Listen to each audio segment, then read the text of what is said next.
En el primer aniversario de haber enterrado a mi esposa, la voz de mi hija crujió a través del altavoz del teléfono. «No puedes darme la vida que merezco». La voz de su esposo se sumó en segundo plano, dándole la razón. Me quedé ahí, paralizado, en medio de mi sala llena de desconocidos, personas que no reconocía y que, de algún modo, habían terminado en mi casa en un día tan sagrado. Sentí que algo frío se asentaba en mi pecho. No era tristeza esta vez, sino claridad. Durante 28 años les había dado absolutamente todo: mi casa, mis ahorros, mis noches sin dormir, mi cordura. Los vi tomar y tomar mientras yo sonreía y les daba aún más. Pero allí, humillado por una llamada telefónica en altavoz frente a un grupo de extraños que no significaban nada para mí, en el día que lo significaba todo, tomé una decisión que cambiaría mi vida. Sus necesidades dejarían de tener mi dirección. Antes de continuar, por favor suscríbete para mantenerte al día con nuestras historias. La caña de pescar se sentía familiar en mis manos mientras la guardaba en la parte trasera de la camioneta, el mismo ritual que había seguido en las últimas semanas. Los primeros meses después de que Zoe murió casi me destruyeron. No podía levantarme de la cama, no podía comer, ni siquiera era capaz de mirar sus fotografías sin desmoronarme. Pero con el tiempo logré recomponerme.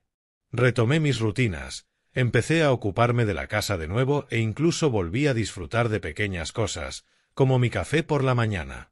Entonces, alrededor del mes 8, el peso volvió a caer sobre mí. Era diferente esta vez. No era la punzante agonía de la pérdida reciente, sino una manta gris de agotamiento que hacía que todo pareciera carecer de sentido. Fue entonces cuando Valerie comenzó su campaña. «Papá, de verdad deberías considerar hablar con alguien», me dijo el mes pasado, con ese tono cuidadoso que usaba cuando pensaba que no estaba manejando bien las cosas. «Has estado muy retraído últimamente. Es comprensible después de perder a mamá». Hugh, en cambio, fue más directo, como siempre. «Mira, ha sido difícil para todos verte deambular por la casa.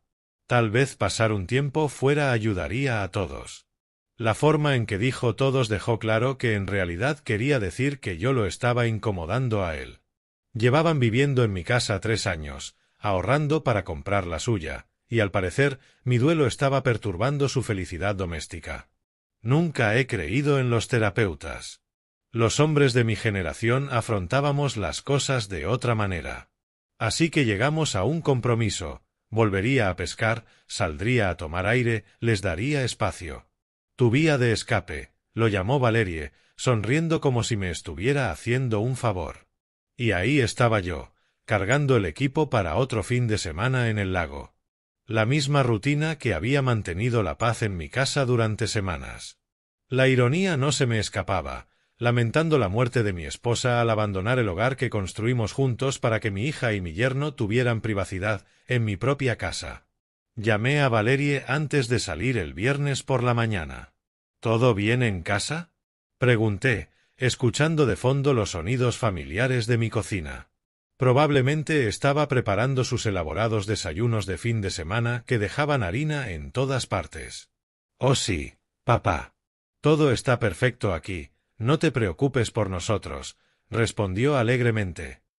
«Solo concéntrate en relajarte. La casa está en buenas manos». Pero el sábado por la noche, acostado en mi tienda junto al lago, algo me roía por dentro. El día siguiente sería diferente. Mañana se cumpliría exactamente 1 año desde que sostuve la mano de Zoe en aquella habitación de hospital y sentí cómo se desvanecía. El día del recuerdo no era un fin de semana cualquiera. Era sagrado. Era mío. Empaqué mis cosas antes del amanecer y conduje las 2 horas de regreso a casa con la canción favorita de Zoe sonando en bucle. Ella solía decir que quería ser recordada con lirios blancos y historias tranquilas, sin alboroto ni multitudes. Planeaba pasar el día a solas con su recuerdo.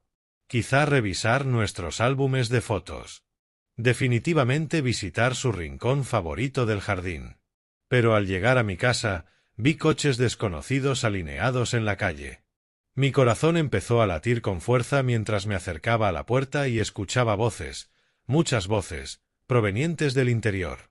Entré en mi propia casa y me quedé inmóvil. Mi sala estaba llena de extraños.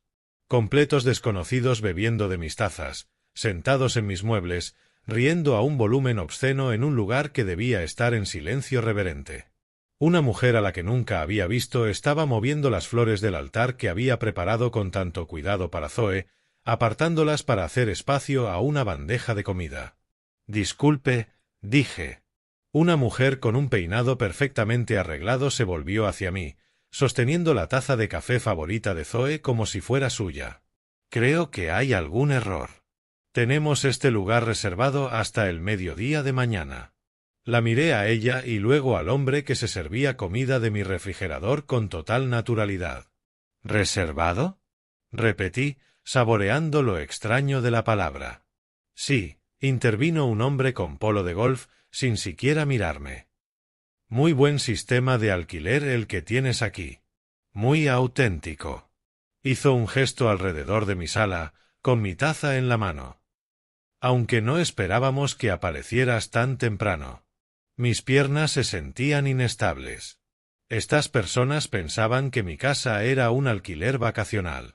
Estaban tratando mi santuario, el lugar donde Zoe y yo habíamos construido una vida durante 32 años, como si fuera un Airbnb y justo en su aniversario. «Creo que deberían irse», alcancé a decir, con la voz apenas audible. La mujer intercambió una mirada con el hombre del polo. «Mire, señor, no sé qué tipo de confusión hay aquí, pero pagamos por este fin de semana. Tenemos los correos de confirmación y todo». Mis manos temblaban mientras sacaba el teléfono y marcaba el número de Valerie. Los extraños seguían conversando, aunque notaba sus miradas curiosas mientras me alejaba al pasillo. El teléfono sonó 2 veces antes de que ella respondiera. «Papá. ¿Qué demonios está pasando, Valerie?» Mi voz salió más dura de lo que pretendía, pero ya no me importaba el tono. «Hay desconocidos en mi casa. Extraños completos que creen que la alquilaron. Están bebiendo de las tazas de Zoe y moviendo sus flores conmemorativas como si fueran simples decoraciones». El silencio se extendió al otro lado de la línea. Luego escuché que susurraba algo lejos del auricular. «Lo descubrió». «¿Descubrir qué?», pregunté, aunque las piezas empezaban a encajar en mi cabeza como un cerrojo que se abre. Otra pausa. Luego volvió a hablar, con un tono diferente, defensivo, preparado. «Papá, mira, podemos explicarlo». «¿Explicar qué exactamente?». «¿Por qué hay gente en mi casa, el día del aniversario de la muerte de tu madre, que cree que ha alquilado un lugar de vacaciones?» Escuché la voz de Hugh al fondo, apagada pero apresurada. Valerie suspiró. «Está bien». «Sí, hemos estado alquilando la casa cuando te vas de pesca. Pensamos que, ya que estabas tomándote todo ese tiempo para ti, podríamos hacer que fuera productivo». Las palabras me golpearon como un puñetazo. «¿Productivo?», repetí con amargura. «¿Has estado alquilando mi casa? La casa que construí con tu madre. La casa en la que tú vives sin pagar renta. Papá, estás siendo dramático». «¿Dramático?». Mi voz se elevó y ya no me importó si los extraños podían oírme. «Hoy es el primer aniversario de la muerte de tu madre. Vine a casa para recordarla, para honrarla, y en cambio encuentro un grupo de turistas tratando nuestra vida como si fuera una experiencia pintoresca de alojamiento y desayuno. Mira, necesitábamos el dinero, ¿de acuerdo? ¿Tienes idea de lo caro que es ahorrar para una casa hoy en día? Estamos haciendo lo que tenemos que hacer. ¿Con mi casa? ¿Sin preguntarme? ¿Y justo hoy, de todos los días? No se suponía que volvieras temprano», dijo, y las palabras salieron de su boca antes de que pudiera detenerlas, revelando toda la planificación detrás de aquello. Algo frío se instaló en mi estómago. Así que esto fue deliberado. Sabían que yo querría estar aquí hoy, y aún así reservaron a la gente. «Papá, tienes que entender. No puedes darme la vida que merezco». Su voz tenía un tono que nunca le había escuchado antes, distante, condescendiente. «Este arreglo funciona para todos. Tú tienes tu espacio para procesar o lo que sea. Y nosotros obtenemos ingresos para construir nuestro futuro. Las palabras flotaron en el aire como una bofetada. 28 años de sacrificios, trabajar turnos dobles para pagar su universidad, renunciar a vacaciones para que pudiera tener clases de danza y campamentos de verano, abrir mi casa a ella y a Hugh para que pudieran ahorrar dinero, y así era como lo veía. Que yo no podía darle la vida que merecía. Ya veo, dije en voz baja, con un tono sereno ahora. Bueno, creo que ya he dado más que suficiente todos estos años. Tu nivel de vida ya no es mi problema, especialmente desde que te casaste con Hugh. Papá, estás siendo ridículo. Ah, ¿sí? Yo te lo he dado todo, Valerie. Todo. Continué con la voz firme. Te lo he dado todo. Y me lo pagas convirtiendo mi casa en un negocio a mis espaldas, justo en el día más sagrado del año para esta familia. Eres un idiota, papá. No entiendes nada de cómo funciona el mundo real. Su voz se volvió afilada, cruel. Nunca lo has hecho. La llamada se cortó. Me quedé allí, en el pasillo, sosteniendo el teléfono silencioso, escuchando a los extraños en mi sala reírse por algo en sus móviles. A través de la puerta, vi al hombre del polo abrir otra de mis cervezas. La mujer había encontrado las gafas de lectura de Zoe sobre la repisa y se las probaba, posando para un selfie. Entonces, algo cambió dentro de mí. No fue la oleada ardiente de ira que esperaba, sino algo más frío, más decidido. Durante meses había estado acomodándome a las necesidades de todos, haciéndome pequeño para que ellos estuvieran cómodos. Pero al ver a esos desconocidos profanar la memoria de mi esposa mientras las palabras de mi hija resonaban en mi cabeza, sentí una claridad que no había experimentado desde antes de que Zoe muriera. Ya no era el padre roto y en duelo que pensaban que podían manipular. Era otra cosa por completo. Y no tenían idea de lo que acababan de despertar. Regresé a la sala, donde los extraños se sentían cada vez más en casa. Alguien había encendido mi televisor, y el hombre del polo estaba ahora tirado en el sillón favorito de Zoe, con los pies sobre su mesa de centro. Muy bien, todos deben irse, anuncié, mi voz cortando su charla como un cuchillo. Lamento la confusión, pero esta es mi casa y hoy es el aniversario de la muerte de mi esposa. Esto no es una propiedad en alquiler. La mujer de peinado perfecto levantó la vista de su teléfono con expresión de pura molestia. Mire, ya le dijimos que tenemos confirmaciones. Pagamos buen dinero por este fin de semana. Lo entiendo, respondí con calma, pero ha habido un error. Un error muy grave. Hoy es un día sagrado para mi familia. Necesito que empaquen sus cosas y se marchen. ¿Está bromeando?, dijo el hombre del polo sin apartar la vista de mi televisor. Condujimos 4 horas para llegar aquí. No vamos a irnos. Esto es ridículo. Tenemos derechos como clientes que han pagado, intervino otra mujer desde mi cocina. Sentí como aquella claridad fría se expandía de nuevo en mi pecho. Tienen 30 minutos para recoger sus pertenencias y marcharse, o llamaré a la policía. Eso sí llamó su atención. Las cabezas giraron. Las conversaciones se detuvieron. El hombre del polo finalmente me miró con algo parecido a la preocupación. ¿La policía? ¿Por qué? Por allanamiento. Por fraude. Elijan ustedes. No estamos allanando nada, gritó la mujer de peinado perfecto, casi histérica. Tenemos documentación. Documentación de alguien que no tenía ningún derecho legal a alquilar esta propiedad. Saqué mi teléfono. Tienen 30 minutos.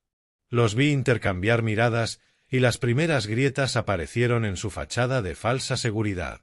Tras unos minutos de acaloradas discusiones en voz baja, comenzaron a recoger sus cosas entre bufidos teatrales y quejas sobre viejos locos y publicidad engañosa.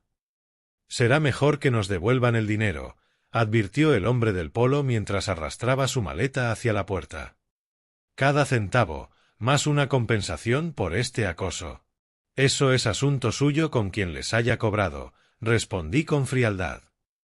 No conmigo. Cuando el último de ellos se subió a sus coches, llamé al 911. Necesito reportar un caso de fraude de identidad y actividad ilegal de alquiler, le dije a la operadora. Alguien ha estado alquilando mi propiedad sin mi conocimiento ni consentimiento, usando documentos falsificados. La oficial que respondió era una mujer de mediana edad con ojos amables.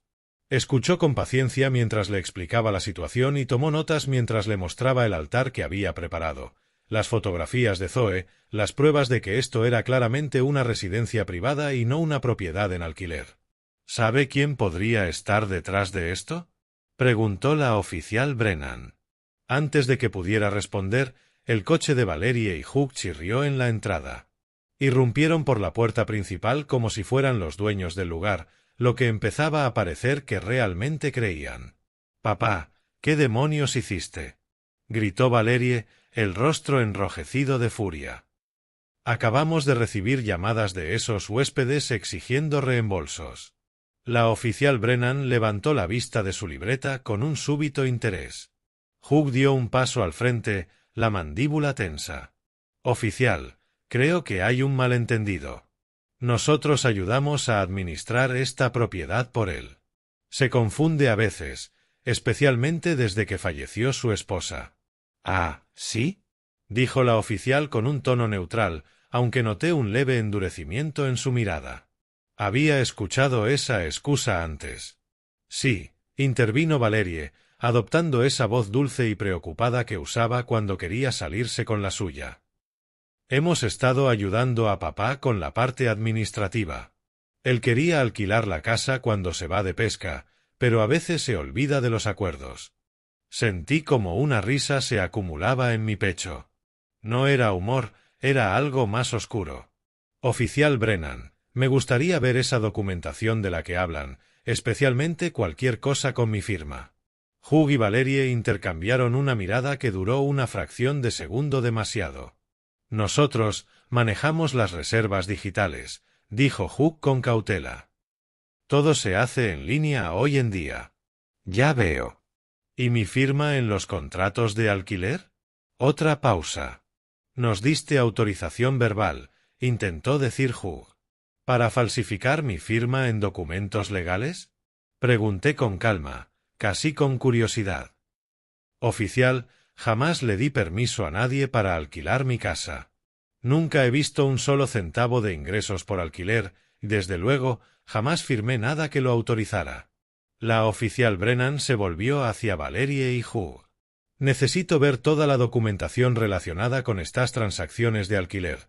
Registros bancarios, contratos firmados, licencias comerciales, todo». El color desapareció del rostro de Valerie. «Esto es una locura. Papá, dile que sí nos diste permiso». Miré a mi hija, la miré de verdad y vi a una desconocida. «¿Cuántas veces han hecho esto?». Hugh se removió incómodo. «Eso no es realmente». «7», dijo Valerie desafiante, con la voz ligeramente quebrada. 7 fines de semana a $700 cada uno.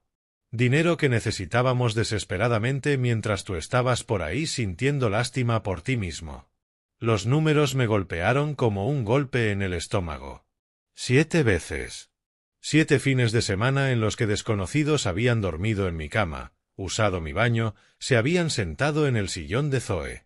Casi $5.000 obtenidos profanando el hogar que Zoe y yo construimos, mientras ellos seguían viviendo aquí sin pagar alquiler y pidiéndome dinero para la comida, la gasolina, sus facturas. 7 veces, repetí lentamente. ¿Y cuánto de ese dinero aportaron a los gastos del hogar? Silencio. La oficial Brennan escribía rápidamente ahora. «Señor Dwight, y la respuesta es 0. Ellos no pagan nada por vivir aquí, y han estado lucrando en secreto con su propiedad mientras le piden que cubra sus gastos diarios». Sentí que algo se movía dentro de mí, como placas tectónicas ajustándose a una nueva realidad. Durante meses había sido el viudo desconsolado, el padre confundido, el hombre que necesitaba que lo gestionaran. Pero al ver el plan de mi hija desmoronarse frente a una oficial de policía, comprendí que no era nada de eso. Yo era el dueño de esta casa. Era el que tenía el poder. Y apenas estaba empezando a entender cómo usarlo. Oficial Brennan, dije con voz firme a pesar del caos que me rodeaba, quiero llevar este asunto hasta las últimas consecuencias. Presentar cargos, interponer una denuncia formal, lo que sea necesario. La oficial asintió, su bolígrafo moviéndose rápido sobre la libreta. Necesitaré acceso a sus registros bancarios para verificar que no se depositó ningún ingreso por alquiler. También necesitaremos los documentos falsificados que usaron para organizar estas transacciones. ¿Puede proporcionarme su identificación y la prueba de propiedad de la casa? Saqué mi licencia de conducir y la escritura de la vivienda del archivador, el mismo mueble junto al cual Valerie y Hugh habían vivido durante 3 años, los mismos documentos que probablemente habían visto cientos de veces. La oficial fotografió todo, tomó notas detalladas sobre la importancia del aniversario y recopiló la información de contacto de los inquilinos desplazados.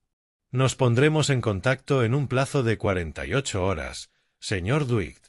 No permita que nadie lo presione para retirar la denuncia.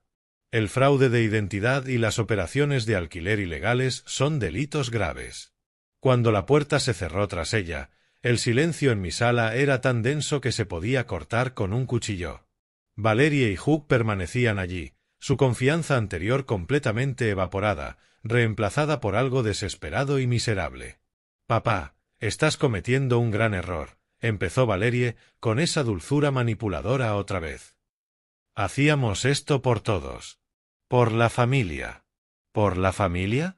Me giré hacia ellos, sintiendo como las piezas de un rompecabezas encajaban en mi mente. ¿Por qué familia estaban velando cuando me convencieron de que necesitaba terapia? ¿Cuando me dijeron que estaba demasiado deprimido para funcionar con normalidad? Hugh dio un paso al frente, la mandíbula tensa. «Estabas deprimido, Dwight. Necesitabas ayuda». «No», dije en voz baja, la revelación cayendo sobre mí como agua helada. «Tú necesitabas que yo no estuviera en casa. Necesitabas que creyera que estaba roto, que no podía manejar mi propia vida, para poder manejarla tú». Las palabras comenzaron a salir más rápido ahora, cada una trayendo consigo más claridad.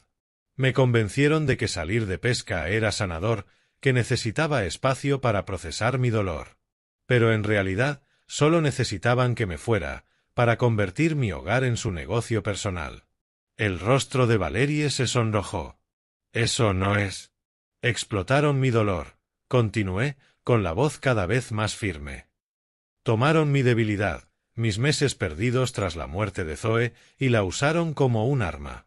En lugar de ayudarme a sanar, en lugar de comportarse como familia, vieron una oportunidad. «Te estábamos apoyando», gritó Hugh, perdiendo por fin la compostura.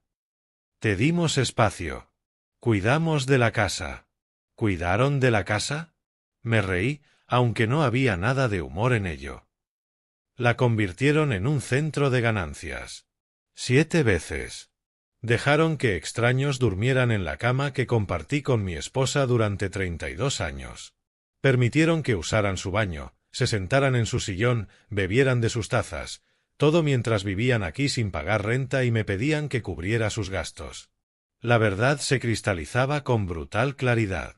Me hicieron creer que yo era el problema, que era una carga, que era demasiado deprimente para estar cerca. Mientras tanto, estaban ganando casi $5,000 con mi propiedad y aún tuvieron el descaro de pedirme $20 para la cena la semana pasada. La dulzura de Valerie desapareció por completo. «Papá, estás exagerando todo esto». «Ah, ¿sí?» Sentí que algo frío y definitivo se apoderaba de mí. Sentí que algo frío y definitivo se asentaba en mi pecho. «Hagan las maletas, los dos. Quiero que se vayan de mi casa». Las palabras quedaron suspendidas en el aire como un trueno. El rostro de Hugh se puso primero pálido y luego rojo. «No puedes estar hablando en serio», dijo. «Habla totalmente en serio», respondí. «Tienen hasta mañana por la tarde para encontrar dónde vivir». «Papá», la voz de Valerie se quebró. «No puedes simplemente echarnos. No tenemos a dónde ir. Tienen $4,900. contesté con calma. Estoy seguro de que alcanzará para un depósito de seguridad en algún lugar. Hugh se acercó, bajando la voz a algo que sonó a amenaza. Te vas a arrepentir de esto, viejo. No tienes idea de lo que estás tirando por la borda. ¿Qué estoy tirando por la borda, Hugh? ¿El privilegio de ser manipulado en mi propia casa? ¿La alegría de financiar su estilo de vida mientras lucran con mi dolor? Somos familia, susurró Valerie. Pero la palabra sonó hueca. La familia no explota el dolor del otro para obtener ganancias, dije. La familia no falsifica documentos ni miente ni manipula. La familia no convierte los espacios sagrados en oportunidades de negocio. Los miré a ambos, de verdad los miré, y me di cuenta de que los estaba viendo con claridad por primera vez en meses, quizá años. Mañana por la tarde, repetí. No me obliguen a volver a involucrar a la oficial Brennan. La amenaza en los ojos de Hugh se intensificó. Te vas a arrepentir de esta decisión, Dwight, más de lo que imaginas. Pero mientras los veía subir las escaleras a toda prisa, probablemente para planear su siguiente jugada, sentí algo que no experimentaba desde antes de la muerte de Zoe, una claridad cristalina y total sobre quién era y qué merecía. Y esto no era lo que merecía. 3 días después de la visita de la oficial Brennan, sonó mi teléfono. El sonido cortó el silencio inusual de la casa. Inusual porque, por primera vez en meses, podía escuchar mis propios pensamientos sin el ruido de fondo constante de la presencia de Hugh y Valerie pesando sobre cada habitación. Señor Dwight, habla el detective Rodríguez de la División de Fraude. Me acomodé en el sillón de Zoe, el mismo donde aquellos desconocidos se habían recostado días atrás. Pasé los dedos por el apoyabrazos gastado, donde ella solía dejar la mano mientras leía sus novelas de misterio. ¿En qué puedo ayudarlo, detective? Hemos estado investigando el caso que presentó la oficial Brennan y necesito informarle de algo que descubrimos al revisar los registros. Su voz llevaba una gravedad que me tensó el estómago. ¿Está al tanto de que alguien ha presentado documentación preliminar para obtener tutela legal sobre usted?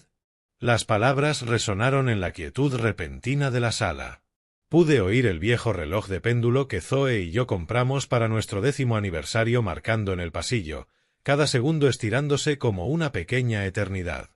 ¿De qué está hablando? Mi voz me sonó extraña, distante.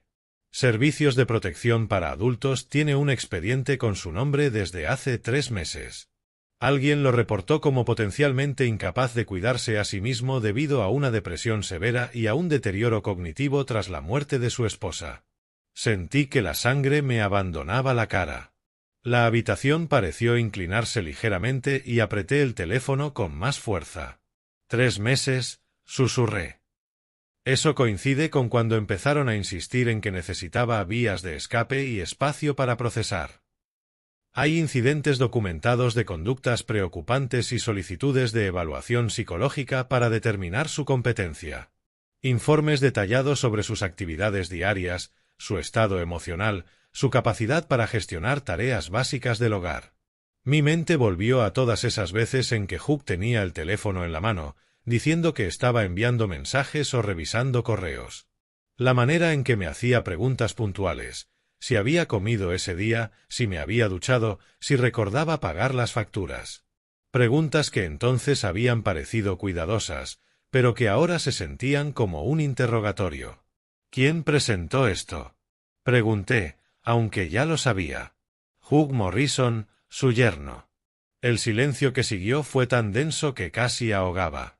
Podía oír mi propio corazón en los oídos, sentir mis manos empezar a temblar con una rabia tan pura que me asustó. Detective, necesito saber qué tan avanzado está este proceso. La petición inicial fue presentada, pero aún no se ordena una evaluación. Sin embargo, si alguien reportara un incidente en el que usted no pudiera manejar sus asuntos o se comportara de manera errática, podría avanzar con rapidez. A veces, estos casos se resuelven en cuestión de semanas si la documentación parece suficientemente convincente.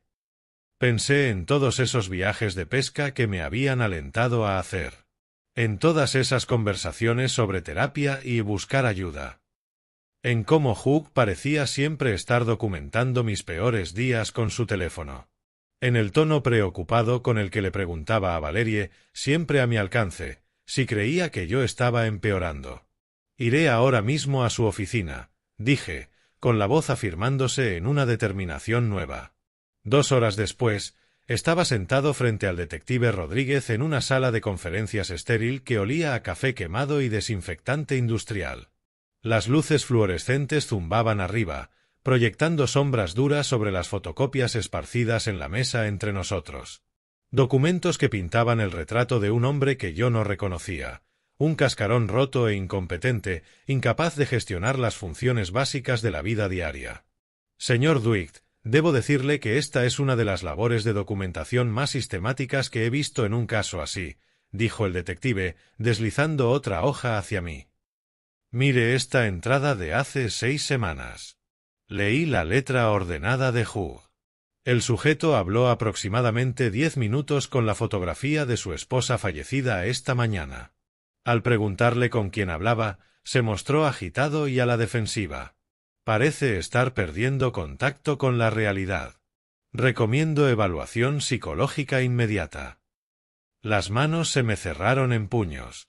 Recordaba perfectamente esos 10 minutos. Le contaba a Zoe que habían regresado los pájaros a su jardín, que las rosas que plantó estaban floreciendo pese a su ausencia. Fue un momento de conexión, de amor que continúa más allá de la muerte. Hugh lo había convertido en evidencia de enfermedad mental. Lo inquietante, continuó el detective, con un tono ahora más suave, es lo metódico del patrón. Cada reporte se apoya en el anterior.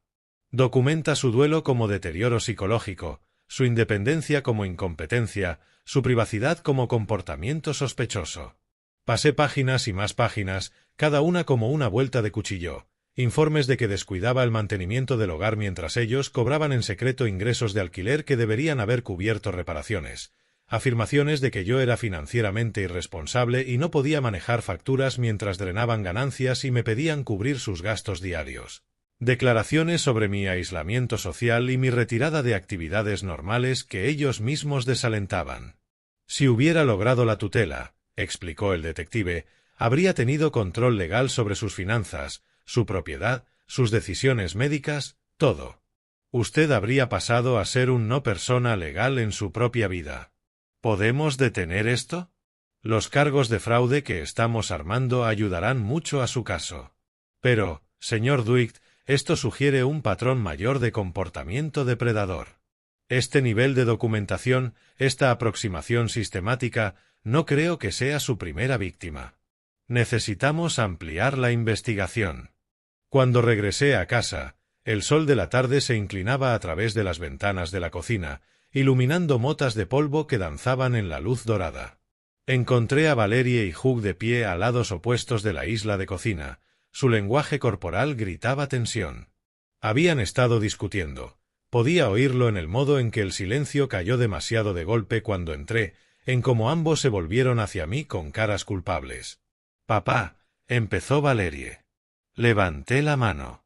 Me tomé un momento para observarlos. Valerie lucía cansada, estresada, el cabello recogido en una coleta desordenada, los ojos enrojecidos. Hugh estaba rígido, los hombros en esa postura defensiva que aprendí a reconocer en los últimos días. «Hugh», dije en voz baja. Dejé las llaves sobre el mostrador con deliberado cuidado. «Acabo de pasar la tarde en la comisaría», dije con calma, enterándome de tu petición de tutela legal. La transformación en el rostro de Hugh fue inmediata y desconcertante. El color desapareció de sus mejillas tan rápido que por un momento pensé que iba a desmayarse. Abrió la boca, luego la cerró, luego volvió a abrirla sin que saliera sonido alguno. «¿Qué?», balbuceó Valerie, girándose hacia su esposo. Pude ver el instante exacto en que la comprensión comenzó a aflorar. Su ceño se frunció, ladeó ligeramente la cabeza y algo peligroso brilló en sus ojos. «¿Qué petición de tutela? ¿No se lo dijiste?» Mantuve mis ojos fijos en Hugh, observándolo mientras buscaba palabras como un pez boqueando en tierra firme. «Sobre los 3 meses que has pasado documentando mi incompetencia». Sobre el papeleo legal que presentaste para que me declararan incapaz de gestionar mis propios asuntos.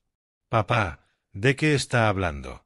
La voz de Valerie se volvió aguda, peligrosa. Rodeó la isla de la cocina, poniendo distancia física entre ella y Hugh. La boca de Hugh se abrió y cerró varias veces más antes de que salieran palabras. No, no se suponía que... Yo solo estaba preparándome por si acaso. ¿Por si acaso qué? La exigencia cortó el aire como un látigo. Por si empeorabas, por si de verdad no podías cuidarte solo. Las palabras salieron atropelladas, desesperadas. Intentaba protegernos a todos, asegurarme de que tuviéramos opciones y... Sentí una extraña calma instalarse en mí mientras veía cómo su matrimonio se desmoronaba en tiempo real. Era como observar un edificio cuidadosamente construido derrumbarse, inevitable una vez que la base se había agrietado, casi hermoso en su colapso total. Cuéntale sobre los informes que presentaste, Hugh, dije con voz fría y firme. Cuéntale cómo documentaste cada momento de mi duelo como evidencia de incompetencia mental. Cuéntale sobre las fotos que tomaste de mí hablando con la foto de su madre y cómo lo describiste como pérdida de contacto con la realidad. El rostro de Valerie se volvió blanco. ¿Has estado espiando a mi padre? Su voz comenzó baja, pero fue subiendo con cada palabra. ¿Has estado construyendo un caso legal contra él en nuestra propia casa? Valerie, no lo entiendes. Lo entiendo perfectamente. Giró para enfrentarlo de lleno. Y en su expresión vi algo que no había visto desde que era niña, una indignación moral genuina, la que surge al descubrir que alguien en quien confías ha traicionado no solo tu confianza, sino todo lo que creías saber sobre él. Has estado manipulándonos a los dos. Lo del alquiler no era para ahorrar dinero para nuestro futuro, ¿verdad? Era para demostrar que papá no podía gestionar su propiedad. Estabas preparando el terreno para robárnoslo todo. La fachada cuidadosamente construida de Hugh se resquebrajó por completo. Por primera vez desde que lo conocía, vi su verdadero rostro, calculador, frío y absolutamente carente de remordimiento. «Es un viejo», escupió. Iba a desperdiciarlo todo de todos modos, lamentándose, viviendo en el pasado, hablando con muertos. «Lárgate», dijo Valerie con una voz tan baja y mortal que helaba la sangre. «¿Qué? Fuera de esta casa. Fuera de mi vista. Fuera de mi vida». Observé cómo Hugh se daba cuenta de que toda su manipulación cuidadosamente planeada acababa de colapsar. Miró a Valerie y luego a mí, su rostro cambiando de sorpresa a ira, de cálculo a pura malicia. «Valerie, estás siendo emocional. No estás pensando con claridad. He dicho que te vayas». El grito salió de su garganta con tanta fuerza que tuvo que sujetarse al mostrador para no perder el equilibrio. Hugh la observó durante un largo momento, calculando sus opciones, buscando algún ángulo, alguna manera de retomar el control. Cuando comprendió que no había ninguno, su rostro se endureció en una máscara de odio helado. «Se van a arrepentir», dijo con voz baja y venenosa. «Los dos. No tienen idea de lo que están tirando por la borda. Sin mí, no son más que una hija patética de un hombre roto, incapaz de mantener siquiera un matrimonio. Lo único de lo que me arrepiento», dijo Valerie, con lágrimas cayendo por su rostro pero con la voz firme como el acero, «es no haber visto quién eras realmente hasta ahora. Lo único que lamento es haberte permitido envenenar mi relación con mi padre. Dejarte convertirme contra la única persona que realmente me amaba». Hugh rió, un sonido amargo y repugnante. «¿Amor? ¿Eso llamas amor? Tu padre es débil, Valerie. Siempre lo ha sido. Y tú eres igual que él». Mientras se dirigía a la puerta, sentí que algo se movía dentro de mí. No era ira, era algo más frío y definitivo. Se detuvo en el umbral y se volvió. «Esto no ha terminado», dijo. «¿Creen que cancelar la tutela lo detiene todo? ¿Creen que la policía puede protegerlos? Sé cosas sobre ambos. Conozco sus debilidades, sus miedos, sus secretos, y usaré cada uno de ellos». La puerta principal se cerró de un portazo tan fuerte que hizo vibrar las ventanas. En el silencio repentino que siguió, mi hija y yo nos miramos a través de los escombros de lo que alguna vez fue nuestra familia. El rostro de Valerie estaba empapado en lágrimas, sus manos temblaban mientras se aferraba al mostrador. «Papá», susurró con la voz rota. Yo no lo sabía. Te juro que no tenía idea de lo de la tutela.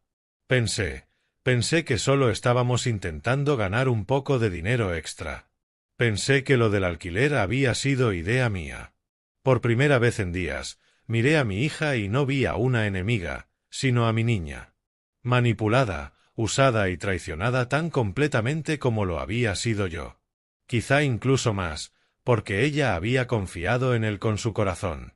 El verdadero monstruo acababa de salir por esa puerta, y ahora teníamos que averiguar cómo limpiar los restos del desastre que había dejado atrás.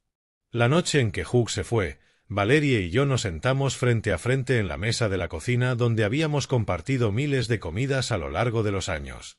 El silencio entre nosotros se sentía distinto ahora.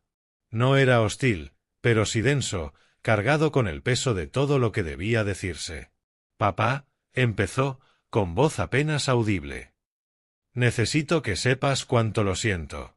Pero también necesito que entiendas cómo sucedió todo, cómo él hizo que todo pareciera tan razonable». Estudié el rostro de mi hija bajo la suave luz de la lámpara. La ira que había llevado conmigo durante días seguía allí, pero debajo de ella podía sentir algo más. El mismo instinto protector que me había impulsado a trabajar turnos dobles cuando era pequeña, a ahorrar para su universidad, a darle todo lo que pensé que necesitaba para tener una buena vida.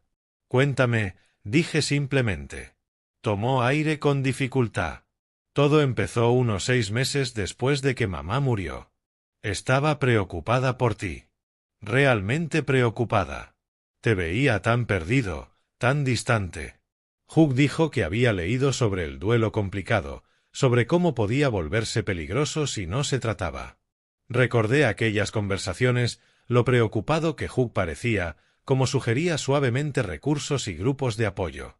Decía que los viajes de pesca eran terapéuticos, que necesitaba soledad estructurada para procesar tus emociones. Citaba artículos sobre el acompañamiento en el duelo y sobre cómo el aislamiento forzado podía ayudar a superar el trauma. Su voz se quebró. Pensé que estaba ayudándote a sanar. Y lo del alquiler, él dijo que tú mismo lo habías mencionado, que hablaste de lo grande y vacía que se sentía la casa. Dijo que te daba vergüenza pedirnos ayuda directamente con los gastos, así que los ingresos del alquiler serían una forma de mantener tu dignidad mientras contribuías al hogar. Un escalofrío me recorrió la espalda al darme cuenta de lo hábilmente que Hugh había manipulado incluso sus buenas intenciones. Tenía respuestas para todo, papá. Cuando parecías confundido sobre los arreglos, decía que era normal que las personas en duelo bloquearan conversaciones demasiado cargadas emocionalmente. Cuando preguntabas por las facturas, decía que ya habías aprobado todo, pero que no lo recordabas porque estabas concentrado en sanar. ¿Y la documentación?, pregunté. ¿El papeleo de la tutela? El rostro de Valerie se desmoronó. No supe nada de eso hasta hoy. Pero, pensándolo bien, siempre me estaba preguntando sobre tus rutinas diarias, sobre tus hábitos alimenticios, si te habías duchado o cambiado de ropa. Decía que me estaba ayudando a monitorear tu bienestar, asegurándose de que no cayeras en depresión clínica. Se secó los ojos con el dorso de la mano. Me pedía que le enviara mensajes cuando estaba en el trabajo. ¿Cómo se ve papá esta mañana? ¿Desayunó? ¿Está hablando otra vez con las fotos de mamá? Yo pensé que estaba siendo una buena hija, preocupándome por tu salud mental. Extendí la mano sobre la mesa y tomé la suya. Fuiste una buena hija. Él simplemente retorció esa bondad hasta convertirla en otra cosa. ¿Puedes perdonarme, papá? Sé que no lo merezco, pero... No hay nada que perdonar, dije, y lo decía en serio. Es un depredador, Valerie. Y esto es lo que hacen los depredadores. Aíslan a sus víctimas, enfrentan a las familias entre sí, hacen que todos duden de sus propias percepciones. Tú fuiste tan víctima como yo. 3 semanas después, estábamos sentados en la sala de espera del tribunal. El detective Rodríguez repasaba los últimos detalles con nosotros antes de la audiencia preliminar de Hugh. El fiscal está muy seguro con los cargos de fraude, explicó. Los documentos falsificados de alquiler, el robo de identidad, los ingresos ilegales, todo eso está sólido. La tentativa de tutela es más difícil de procesar directamente, pero refuerza el patrón de comportamiento depredador. Valerie apretó mi mano. ¿Tendré que testificar? Tu testimonio sobre cómo los manipuló a ambos será crucial, respondió el detective. El jurado necesita entender que esto no fue solo fraude financiero. Fue una manipulación psicológica sistemática diseñada para despojar a un adulto mayor de su autonomía. Cuando Hugh entró en la sala, escoltado por su abogado defensor, apenas lo reconocí. El hombre seguro y manipulador que intentó robarme la vida había desaparecido. En su lugar estaba alguien disminuido, derrotado, enfrentando por primera vez las consecuencias de sus actos. El fiscal presentó el caso con meticulosidad: 7 cargos de fraude de identidad, el robo de casi $5,000, la presentación de informes falsos a servicios de protección de adultos, intento de explotación financiera de un adulto vulnerable. Cada cargo pesaba por sí solo, pero juntos dibujaban el retrato de una depredación calculada y sostenida.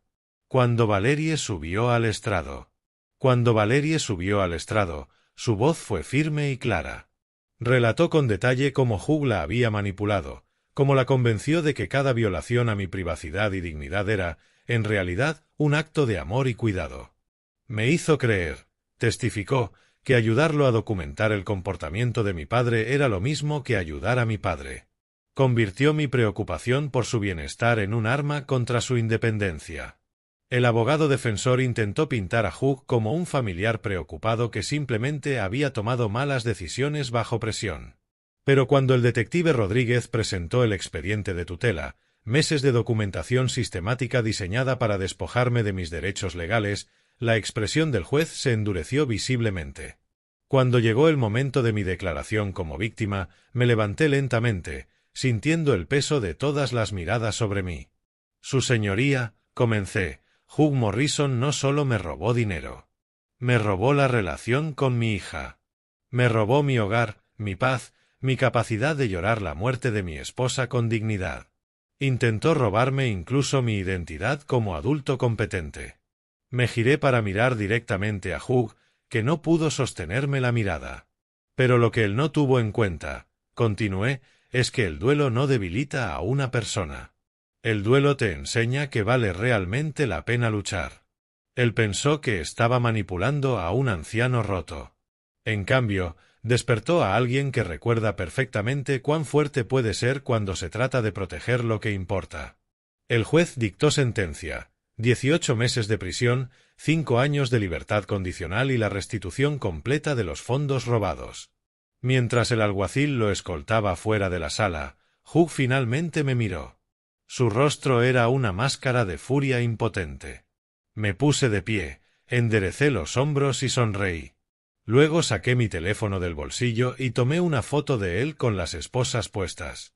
Para mi álbum, le dije alegremente al detective Rodríguez: «Quiero recordar este día». Valerie soltó una carcajada a pesar de sí misma, y hasta el severo alguacil dejó escapar una leve sonrisa.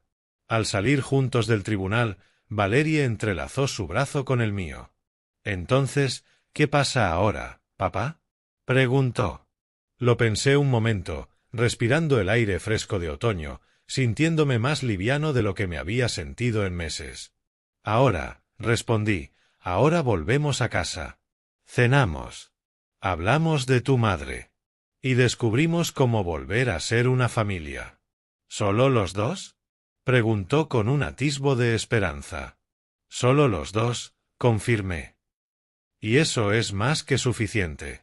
Detrás de nosotros, a través de las ventanas del tribunal, podía ver a Hugh siendo preparado para su traslado a la cárcel del condado. El hombre que había intentado hacerme desaparecer en un limbo legal estaba a punto de descubrir lo que significaba la verdadera impotencia. A veces la justicia no solo se sirve. A veces se sirve con una perfecta y deliciosa dosis de ironía. Y en ocasiones, Eso es exactamente lo que una situación como esta merece. Para escuchar la siguiente historia, haz clic en el recuadro de la izquierda. Y, como siempre, gracias por vernos.